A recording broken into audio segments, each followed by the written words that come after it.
After somehow managing to take first place in the International Jiu-Jitsu Championship, Go Seung-hwan earns himself the title of World Champion of Jiu-Jitsu, though he isn't all that proud of his victory, at least not after being overpowered by his enemy. The only reason he landed first place is because he endured his challenger for the final 10 seconds like a pathetic loser, instead of fighting back. Besides this hobby, he also works as a construction worker, operating excavators and heavy machinery. It's not the highest paying job out there, but it's more than enough to support his wife, his daughter, and himself. It's all thanks to his brother-in-law who showed a little nepotism and helped our boy land this job. He's thoroughly satisfied with the way his life is going. His sweet daughter never fails to put a smile on his face. And let's not forget the wonderful wife he's got. His life is too perfect to be true, and he's completely satisfied with it. What more could a man ask from life when things are already going this perfectly? But one day, everything changes. They go to sleep just like every day, but wake up in the middle of a zombie apocalypse. He fights off these damned zombies that just popped up out of nowhere. After neutralizing the immediate threat by defeating 2 of them, he holds his daughter close. The unusual part about all this is that he's currently inside a department store with his daughter Mina, even though he was sleeping with his wife back in their apartment. He has no recollection of what happened, or how he ended up here. But he doesn't have much time to mull over recent events, because he's surrounded by brainless fools hungry for human flesh. He dashes through the building,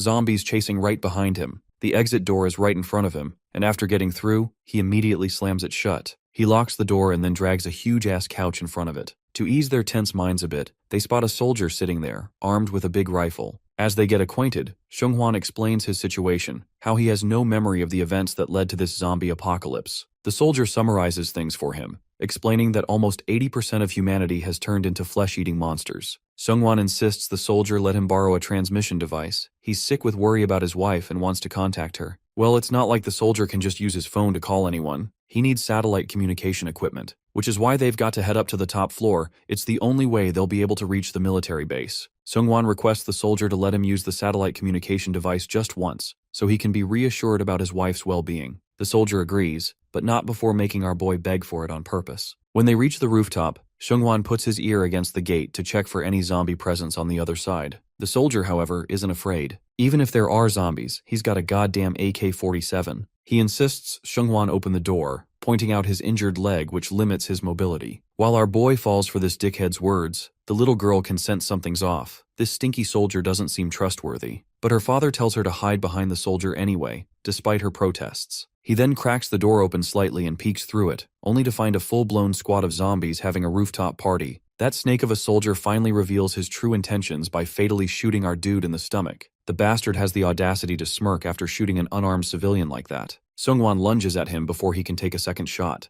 He executes a slick jujitsu move and overpowers him instantly. But all that ninja karate business goes straight out the damn window when your opponent is holding a literal gun, who doesn't hesitate to shoot Seung-hwan in the leg again. Our guy loses grip on the bastard, which gives the bastard the perfect opportunity to put safe distance between them. And just like that, the mighty international jiu-jitsu champion is reduced to a pathetic mess, taken down by a malnourished, scrawny lizard of a man. After taking a bunch of shots, Seung-hwan topples over. That bastard grabs the girl and locks him on the other side of the door. The zombies start closing in on our boy from every direction. Then, from the other side of the door, the soldier reveals the twisted reason behind his betrayal. You see, for some unknown reason, children are immune to the virus affecting everyone else. And because of that, kids are being traded at ridiculously high prices on the black market. Basically, humans are no better than these damn monsters in this era. Or maybe, humans had always been the monsters. Those words hit hard, especially as our guy is about to get slaughtered by zombies. His death isn't just a tragedy, it's an elaborate murder. The murder of a jiu-jitsu champion. Eventually, the zombies swarm him, and just when it seems like he's done for, he miraculously emerges from the pile, pushing those nimble-brained creatures aside. Not only that, he literally slices through those bastards with a single swing of his hand. He walks to the edge of the roof, eyes locked on the bastard who took his precious daughter.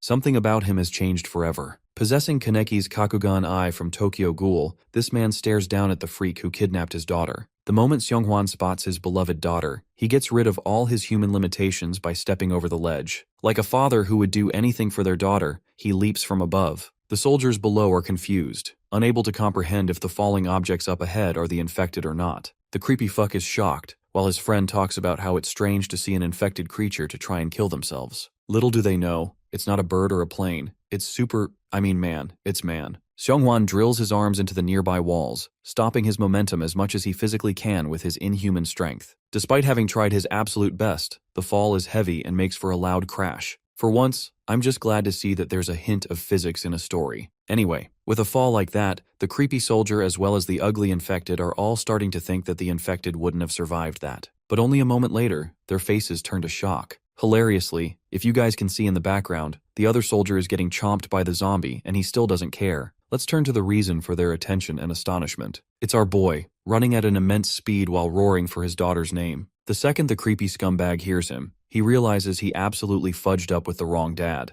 Seonghwan continues to stride ahead. Meanwhile, Skindiana Bones over here tries to use what little of his gun to shoot down the approaching zombie. But honestly, the guy has so much of a stormtrooper aim that apparently he can't hit a guy running in a straight line. Not even once for that matter. Bro thinks he's gonna get at least one shot in, but it's pointless. And even his friend insults him for having such shitty aim that he shouldn't even try. Instead, another soldier is assigned the task of shooting down the zombie. The man takes his aim, and I guess they went from stormtrooper aim to aimbot aim because this guy only fires once, and it brutally connects with Seonghwan's shin. Unfortunately, having been shot at such a vulnerable area, it breaks his speed, but his fatherly persistence still remains far too strong. At this point, even the soldiers are starting to wonder if there's an infected out there more determined and stubborn than this one. It's a first experience for them, but every time Mina screams her father's name, Seonghwan rages on ahead, ignoring his pain just to get to his daughter. While the corporal is holding Mina down, the other guy locks aim once again, only this time he becomes John Wick and connects a critical headshot. The force from the impact is enough to recoil Seonghwan's head, but make no goddamn mistake, he's not going to hell until he secures his daughter's safety. Realizing that bullets are practically fodder against this zombie, the soldiers decide to throw out a grenade, knowing that it's going to do a considerable amount of damage. Seonghwan is running so fast that he doesn't care about the approaching grenade, which detonates right up in his damn face, raising an explosive cloud of smoke. To Mina, this is the worst sight imaginable, seeing her father get killed right before her eyes as the little girl reaches her hand in helplessness. She weeps silently as the vehicle moves further away. The scene cuts to Seonghwan, who has clearly sustained brutal injuries, starting off with his right arm completely torn off and his abdomen spooling out blood. But even in his dying thoughts, the only thing he could think about is his daughter. It doesn't take a while for a bunch of infected to come surround his destroyed body, hoping to finish off what's left of him. They stare down at their meal, while the persistent Seonghwan's body trembles in stress. But here's the thing, this isn't fear, but rather an evolution.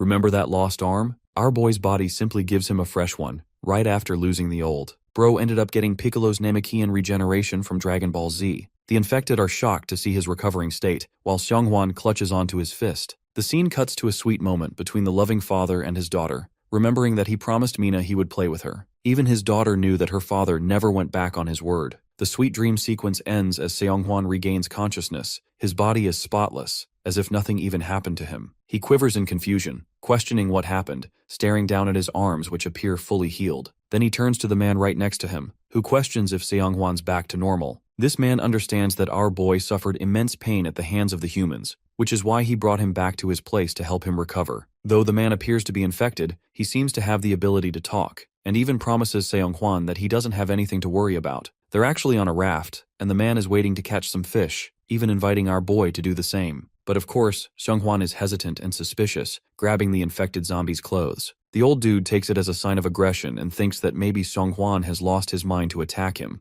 Thanks to our boy's incredible background in jujutsu, he easily folds this guy in an arm lock position, forcing him into a world of pain. Hilariously, Seonghwan doesn't stop there. Bro gets up again and stomps on the infected dude, the same guy who literally just helped him out. It finally dawns on Seonghwan that this infected is capable of speech. But that's not the full story. It's not that this one can talk. It's that our boy now possesses to understand others of his kind. By the way, remember when I said they were out to fish? Turns out to be even funnier because in the next scene, they're in a damn swimming pool. So basically this old dude is just crazy. Anyway, Seonghwan wastes no time explaining everything to him, and the guy is shocked to hear that our boy is capable of maintaining all of his memories before he became infected. The worried father doesn't want to waste more time and begs to know directions to the nearest military base. The good thing is that it's easy to find, as the intersection up ahead shows directions for it. Seonghwan is eternally grateful to his help and apologizes for shattering the guy's arm. This makes the old guy emphasize one critical misunderstanding in Seonghwan's view. It's the fact that none of the other infected can heal as capably as him. Instead, they're forever stuck in their miserable state, even after they are torn apart. And well, that's sad because our boy just turned this guy's arm into a damn noodle. He looks away in guilt, while the old dude explains that Xianghwan might be the first person ever to retain his human memories, because none of the infected are like that. Though they once walked a line of humanity, no longer is that the case as they've stepped beyond it. The old dude points out that not only does Xianghwan boast an incredibly fast regenerating factor, but he also has his previous memories, indicating that he's quite literally built differently. Instead of glazing himself any further, Xianghwan places urgency to leave for his daughter's sake. The mere mention of his daughter makes the infected truly beg the question,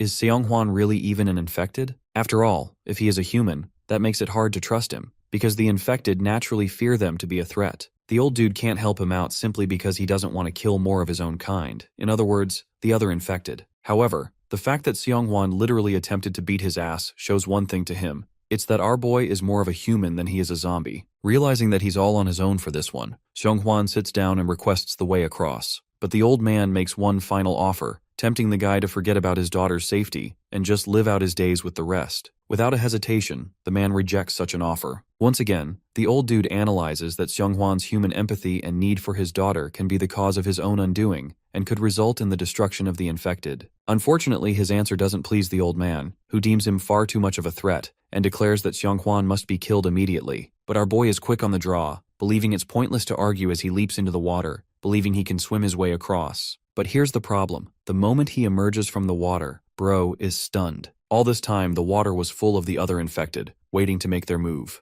And now that they've got a clear signal, they plan to kill him while they've got him surrounded. Xianghwan analyzes his surroundings, not knowing that one of the infected is slowly creeping up from behind. The freak show lunges to grab him, and he actually successfully manages to take him down. The old dude regrets that Xianghwan made a terrible choice in the end, refusing to support his own kind and ensuring his own demise. But then, he is astonished to see the conclusion. Our boy isn't in danger, he is the danger. Remember that sneaky loser who attacked him? Yeah, bro's gonna miss his head being attached to his body. Channeling his love for his daughter, Xianghwan makes his point loud and clear while smashing the creature's head. If anyone dares to get in his way to save his daughter, he's gonna kill them all. The ugly bastards approach the handsome daddy, while he crushes the literal brains of one of their kind. The infected genuinely feel so damn intimidated by his glare that his aura alone causes them to go back to eat fish in the pool. With those guys done, Xianghwan turns to look at the old square-headed clown, who is disappointed at first, but starts to nervously laugh, finding the situation amusing. Our boy is in the mood to rip off his other arm too, to make things even if anything. The old dude emphasizes that if Xianghwan tries to rush things out, he might not be able to save his daughter. Hilariously, it turns out that our boy stole his clothes as punishment and is even using one of the infected as his chair. He really made them all his bitches without even trying. The infected are out here parading in front of Xianghwan, who learns from the old dude that it's best not to aim for the military base directly. Apparently, there's supposed to be some dangerous figure in the base that could pose a problem. While they're talking, the zombies are out here facing existential dread, but even then, they don't want to end up having the same fate as their captain's broken arm. So while they're goofing around, Xianghwan inquires more about the dangerous guy. One particularly brave yet stupid zombie tries to catch our boy off guard by running straight at him. Xianghwan doesn't even get up and kicks him down, stomping on him and wondering if he should increase the punishment to something even beyond underwater ballet dancing. He also thinks it's pretty stupid for this zombie to openly come running for him, as if that was going to make a difference. The captain explains that not every infected shares the same level of intelligence. Basically, they're dumb as hell. However, there are some infected who can follow orders with perfect execution like the captain, but when it comes to most of the infected, they are reduced to their instincts and hunger alone. These guys don't even care and foolishly attack their own kind. They're dumber than a goldfish. But also, the captain suspects that they're drawn to Xianghwan probably because of his human scent. Our boy says nothing in response and simply looks at the old geezer, who quivers in fear and begs to be trusted one last time. Back to the main topic of their discussion, he wants to give Xianghwan a second route instead of attacking the base directly. But our boy doesn't give a damn, and leaves with the chilling note that anyone who stands in the way of him getting to his daughter will be mercilessly executed by his hands. As he's leaving the base, he meets a bunch of infected. But these guys don't even look for a fight, because Xianghwan deals with them by basically telling them to fudge off. On his way out, he encounters something strange. An oversized gorilla, one that is abnormal from all the others as it is chomping down on human limbs like they're a treat. Xianghwan remembers the old dude's words. Remember when he said that there was someone dangerous? Apparently it's this damn evil gorilla. The creature tries to communicate its point, warning Xianghwan not to tread upon its territory. So, being the diplomatic man he is, our boy beautifully responds with a palm strike in its face, hitting it so hard that the creature crashes to the ground. Xianghwan communicates the politest way of saying F off in his own way. In the next scene, we get to see a bunch of infected having a dance party at the club. They really are different from other zombies for goofing around so much. One guy goes all batshit crazy and starts swinging his moves. Pink Trunks are out here twerking his butt off, and he's out here enjoying every second of it. I bet you didn't expect that from a zombie apocalypse story, did you now? The party is crushed, literally, when the angry gorilla smashes Seonghwan's body against the walls and rages on ahead, crushing the infected in his path. Our boy is genuinely getting his ass kicked as he's slammed into the wall, and with a single punch, gets his perfect teeth all knocked out. The gorilla aims to pulverize his face with this next attack, while all Seonghwan could think about was a blog he read up on defeating a wild animal. In that blog, he learned how to apply jujitsu techniques on a gorilla-sized creature by smartly maneuvering one's body against the creature's size and eventually going for a rear choke. However, that shit isn't working here at all because Seonghwan is getting beat black and blue. The wall utterly decimates as the psychotic and beastly creature smacks our boy all over and around. With every punch, Seonghwan is reminded of the old dude's words, that he possesses a godlike healing factor unlike the others. The gorilla demolished him into the ground, but this is exactly the position the former jiu-jitsu champion was looking for. Knowing that the rest of the infected are vulnerable and can't heal the same, Seonghwan locks in on the creature's arm, knowing that once he shatters it, it won't ever pose a problem to him. With what's left of his strength, he puts everything into this one decisive move, and instead of just breaking the gorilla's arm, this man chops it right off from the bone. The arm is sent flying, while the gorilla experiences anguish and shock, unable to comprehend what happened. A victorious Seonghwan looms over his defeated state, staring at the beast, who is grunting heavily, as if to say that it wants to fight even more. But it's not like our boy is afraid of round 2, as he prepares himself to stretch and cause more pain. But then, his eyes darted to glance at something. 2 little children are squealing and hurry to protect their guardian. They hug the gorilla, and the scene achieves an emotional reaction from Seonghwan. You see, just like this gorilla, he is reminded of his true mission to protect his family. So instead of killing the creature off, he rushes back at full speed. In the next scene, he's already arrived at the military base, assuring himself that everything will be okay as long as he can find his daughter. From the looks of it, 2 guards are placed outside,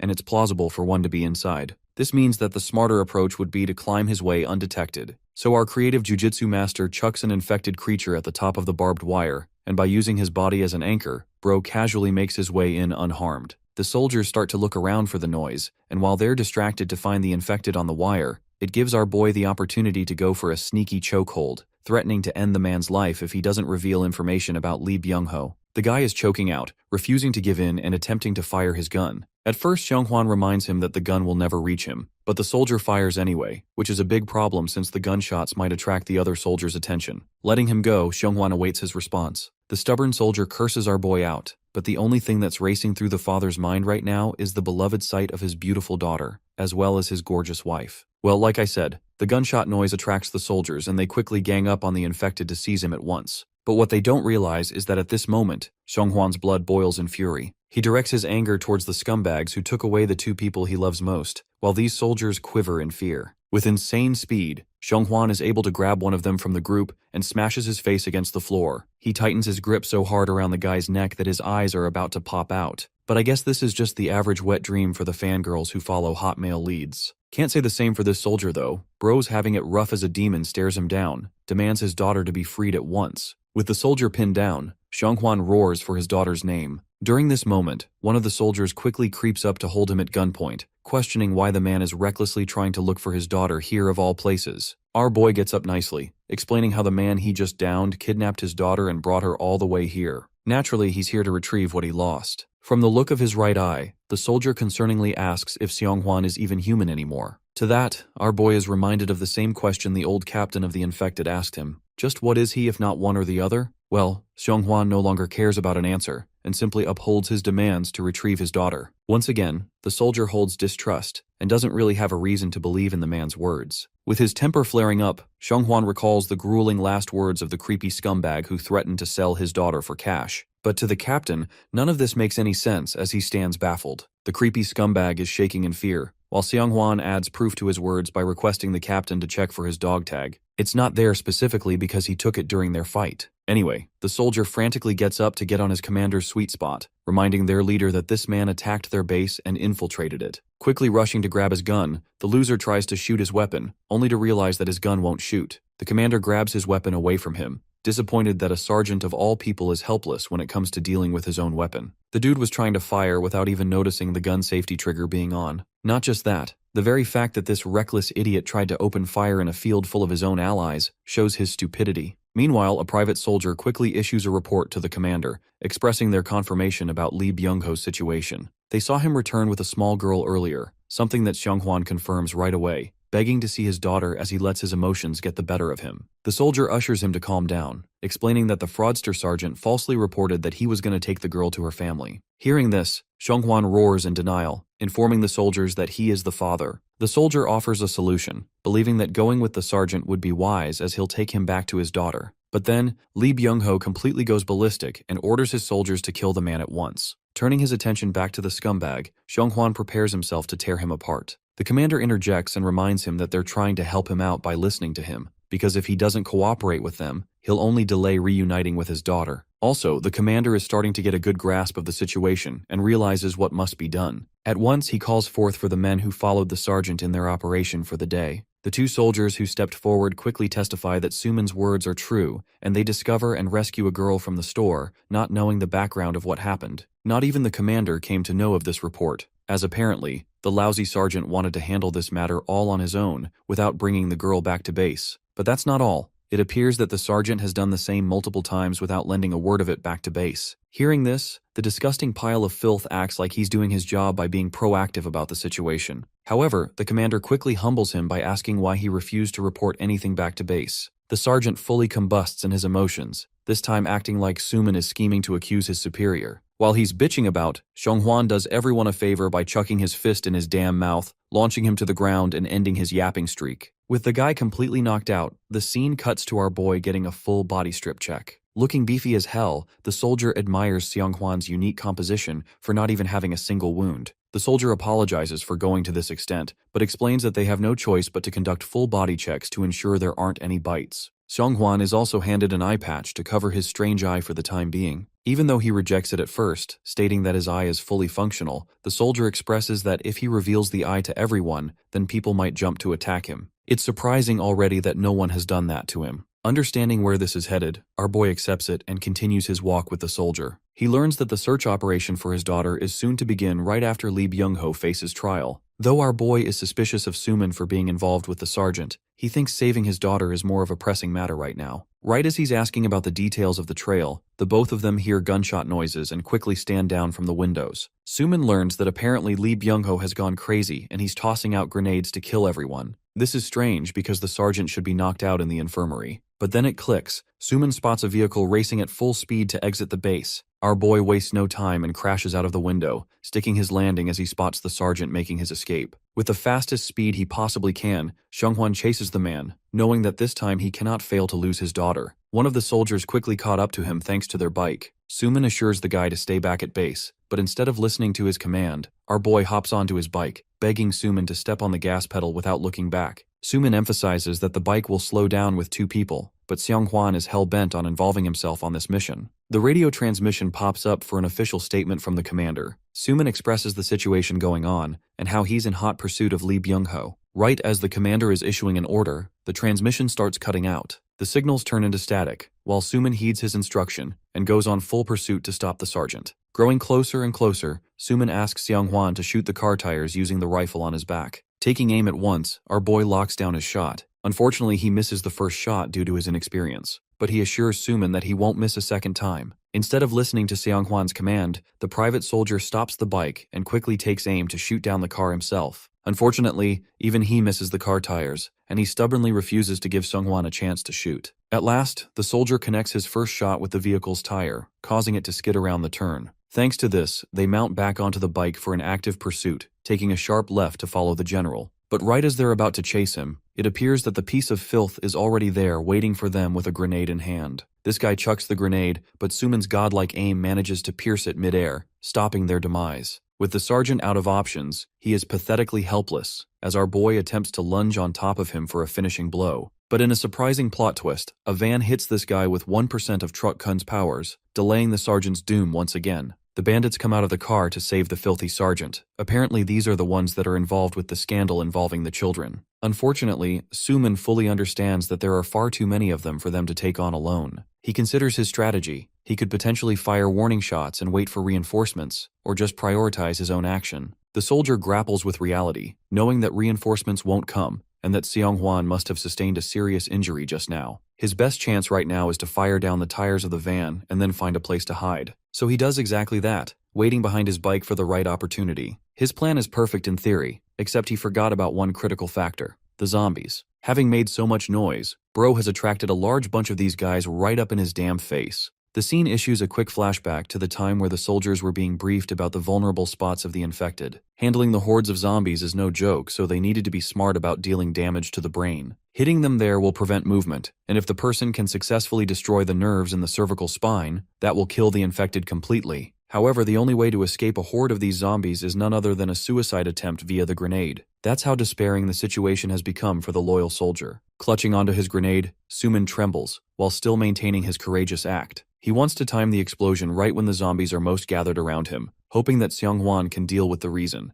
But to his utter shock, for some reason the infected quickly turn into dancing ballerinas. Bro is genuinely shocked and wonders what the actual flip is going on. Sumin thinks he's definitely gone insane at the fear of death or some shit, because there's no way he's seeing these guys dance around like clowns instead of eating his brains. An even more shocking observation is that the undead creatures appear to have expressions, but for what exactly? It's as if they're desperately trying to please something or someone. It's not a ritual, but rather, it's done out of the fear of literal death. The infected are genuinely terrified because they'd much rather stay in one piece, rather than get torn apart. And yes, the one piece is real. Though they're dancing in a frenzy, Sumin finally spots the captain of the infected in the distance. This guy has come for our boy, Seonghwan, who is slowly getting up and is even more enraged than last time. The captain sees his bloodthirsty gaze and lowers his head in submission to offer respect to their superior. Meanwhile, Sumin is all confused, not knowing why the infected are suddenly withdrawing from the scene. Instead of explaining anything to him, Seonghwan recovers his eye patch and asks about the place.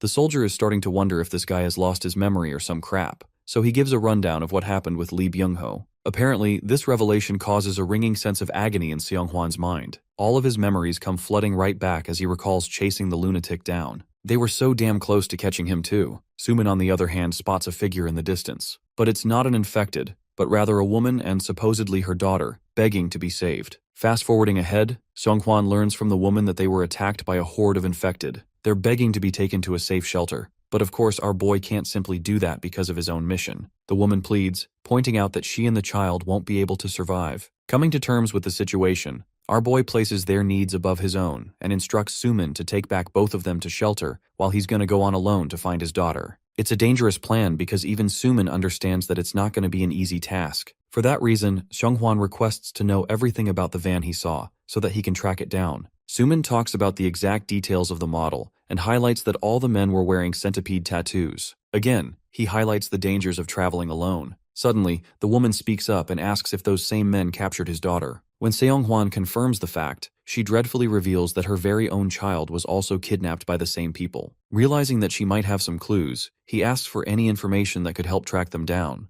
The woman also points out that it's possible that Mina is actually placed at the shelter house. Apparently, the whole point of buying and trafficking children is so that they can rescue them. In fact, she points out that just a few of them were bought the other day. Seonghwan breaks down and asks about his daughter, highlighting her pigtails and her pink sweatshirt as an example. Unfortunately, the woman has no idea because the children often swap clothes in the shelter. She thinks it's a wise idea to check the shelter first and then continue on with his mission. Seonghwan accepts the suggestion, though Sumin emphasizes that he's risking himself by trusting a stranger's words. Then again, the word risk matters very little next to the safety of his daughter, even if it costs him a great deal of danger. And so then, the group decides to venture together to the shelter, arriving with the lady who introduces them. Apparently there are some kind of entry procedures that have to be carried out. Well, it's the same as last time, being stripped naked. Hilariously, I think Seonghwan is starting to get used to this at this point. Hilariously, the inspector is impressed by our boy's physique. At first, Seonghwan takes it as a compliment for being unharmed. But apparently when he sees the old geezer flustered,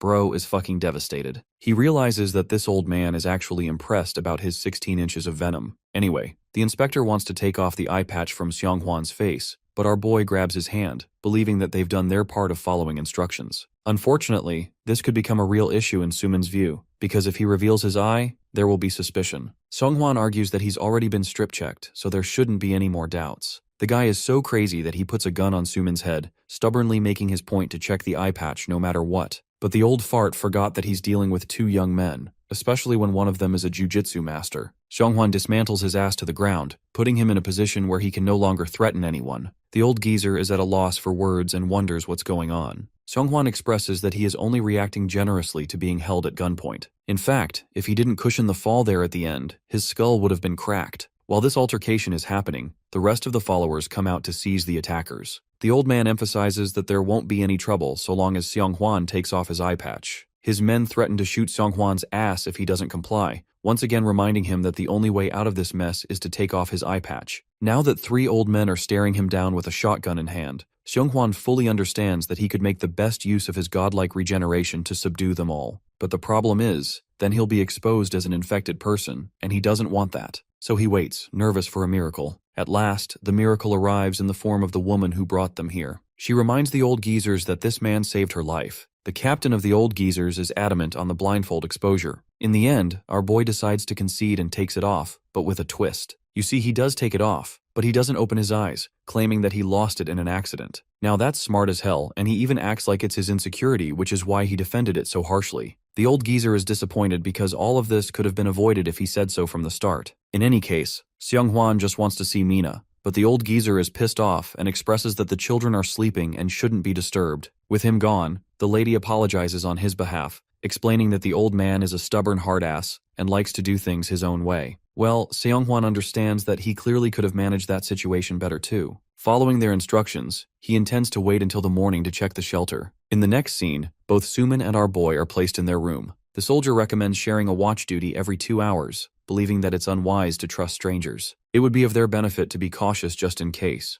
To that, Xianghwan agrees, and ushers the soldier to try and get some sleep first, because he isn't in the mood. Suman is fine with that and requests to be woken up in 2 hours. A while passes, and a realization looms over our protagonist. He doesn't feel the need to sleep, not even one wink. At first it seems like a side effect of stress, but then he thinks that it must have something to do with his powers. Feeling bored, Xianghwan decides to take a walk and quickly remembers about the night shift. So, just to be cautious, Bro draws on top of Suman's eyelids so that people think he's still wide awake. Anyway, he ventures out on his own and spots the same little girl from before. She tosses the ball in his direction, requesting him to pass it back. Though he understands the little girl's feelings, Xianghwan thinks it's best for her to sleep. But the girl is stubborn and knows that he's going to leave tomorrow. Giving into his soft spot for children, our beloved protagonist agrees to play for 10 minutes. While playing, he learns about the 7-year-old's name. Myung is the same age as Mina, which makes Xianghwan wonder if all 3 of them should play together one day. The girl is really excited to share a part of that game, and so their conversation continues for 10 minutes. Even though Myung wants to play more, the responsible adult emphasizes that sleep is more important. He grabs her and decides to take her back to his mother. Surprisingly, Xianghwan learns that the woman isn't actually Myung's mother at all. Come to think of it, she never treated her as her own daughter in front of him, so it makes sense that Myung is one of the rescued children.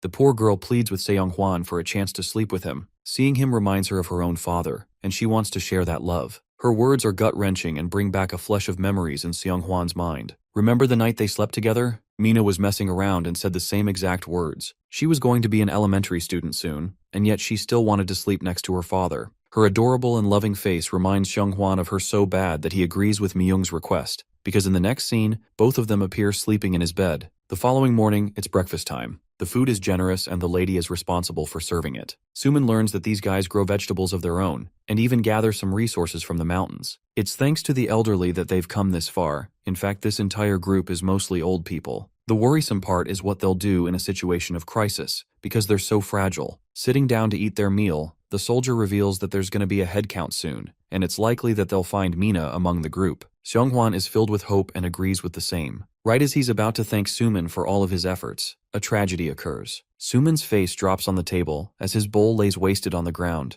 A look of terror looms in the atmosphere. The old geezers are staring him down like hawks. They'd planned for this. And that kind lady? Turns out that this crazy bitch is the most psychotic of all. It's at this moment that Xianghwan regrets not following the soldier's advice. Unfortunately, there's little he can do as his own body succumbs to the effects of the food. In the end, our protagonist is knocked unconscious. In the next scene, he reopens his eyes to see an infected munching on a limb. The crazy infected turns around to dash right up to his face, but is only limited to the chain restraining her. Xianghwan is pissed off, but I'm genuinely happy that our best boy Suman is still alive. It's a good thing the infection can't reach them, or at least not yet. The soldier highlights that they're in a terrible situation, but it's still salvageable. After all, if the elderly really wanted to take their lives, they could have done that already. Right now, their best shot is to wait and see what's going on. To his horror, Seonghwan sees the lady coming out of the shadows, expressing that she was getting tired of the scheming old men who didn't know what they're doing at all. Also, apparently she's the psychotic mastermind who's been waiting for the perfect chance to slaughter them all along. The soldier offers her a way out, promising to look over her crimes so long as she returns with them back to the base. However, the crazy bitch isn't convinced, highlighting that even the military prioritizes the rescue of children at most, without caring about anyone else. In fact, these miserable folks have already tried touching up with the military. She thinks it's a way better idea to negotiate with them and cooperate with their group. Seonghwan is disappointed and asks if her story regarding the rescued children was also a sham, to which she confirms that it's not a lie. Hearing this, he begs to ask for his daughter. The woman is stunned at first, before cracking into an amusing laughter, ridiculing Seonghwan for ever believing that farce. Giving him a threatening look, the lady tells him that she's not gathering children just to save their lives. When Seonghwan boldly asks about her real motivation, the lady brings up a story, or rather a theory, regarding the young children's bodies being completely immune to the infected. Following that train of logic, the crazy bitch decided that if she could only feed young children to her daughter, then one day she'll turn back into a human. And yes, that chained girl feasting on a piece of meat is actually her restrained daughter. She looks at her with admiration, while Suman roars at her for being ridiculous and foolish. The lady doesn't really care, stating that it's only foolish in their eyes. But for someone like Seonghwan, the situation is quite similar. He too is desperate to save his daughter. And it crushes me to say this, our boy spots the same football from last night, the one he used to play with Myung. Dread, denial, and despair succumbs him in a flash of Myung's face, as he hesitantly asks what became the fate of all the children in the shelter. In response, the crazy cult bitch expresses that she's just doing her job by feeding her daughter. It's nothing more than a sacrifice. Her words make Seonghwan's body tremble as he proceeds to ask a frightening question. What happened to Myung? The woman amusingly looks at him, highlighting that she didn't even know the girl's name, and also implying that she's already dead. Seonghwan's world shatters as he goes completely ballistic, screaming at the top of his lungs to break the chains. But before he can act, the psycho cult leader is quick on the draw and shoves a machete on his head, wearing a look of satisfaction. The horrific scene once again triggers a memory for Suman, who was complicit in helping Sergeant Lee Byung-ho with all of his crimes. Every time the sergeant acted of his own volition without reporting to the base, the sergeant scolded him for it. Even though Suman wanted the children to seek safety at the base, the sergeant howled against the suggestion every time, believing that it's a waste of everyone's time. All this time, Suman had to accept things just the way they were, following orders while the world fell into despair. He genuinely froze his own critical analysis of everything that happened,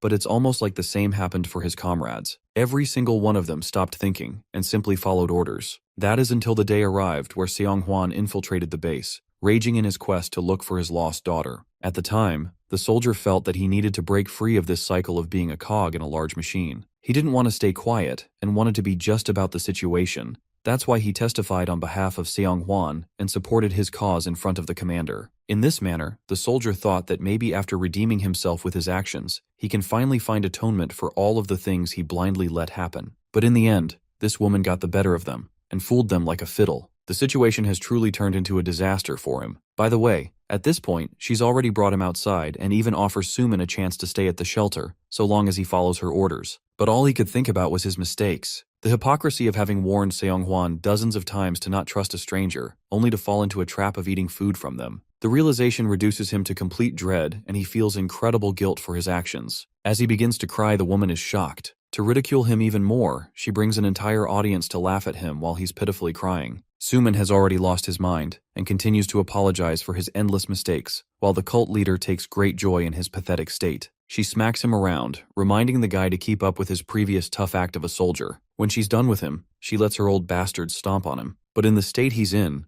Suman doesn't even register the pain anymore. All he's feeling is immense guilt while groveling in the dirt. At last he mentions Seonghwan's name, apologizing for wronging him so much. The man could have easily stopped the sergeant, and yet he didn't even report back to the base himself. The cultists are out here thinking that the dude has probably completely shattered his mind, probably because of the situation he's in. The mention of Seonghwan's name causes his pile of bones to regenerate and maintain their form. By the way, I think it's implied that our boy's flesh was ripped apart right after he was struck with the machete, because this guy is literally regenerating straight out of nothing as he crawls his way like a rabid beast. The cultists are frightened for life, questioning what the fudge they're dealing with. The old man signals that it's a monster, so they do what they can do best and start shooting at him. The The bullets pierce right through his body, but at this point, what good will they do? Seonghwan's godlike regeneration is put up in full display before Suman's eyes, who finally connects the dots. You see, the infected man he shot down from a faraway distance back when it all started, it was actually him. And now, he has become an unstoppable beast of madness,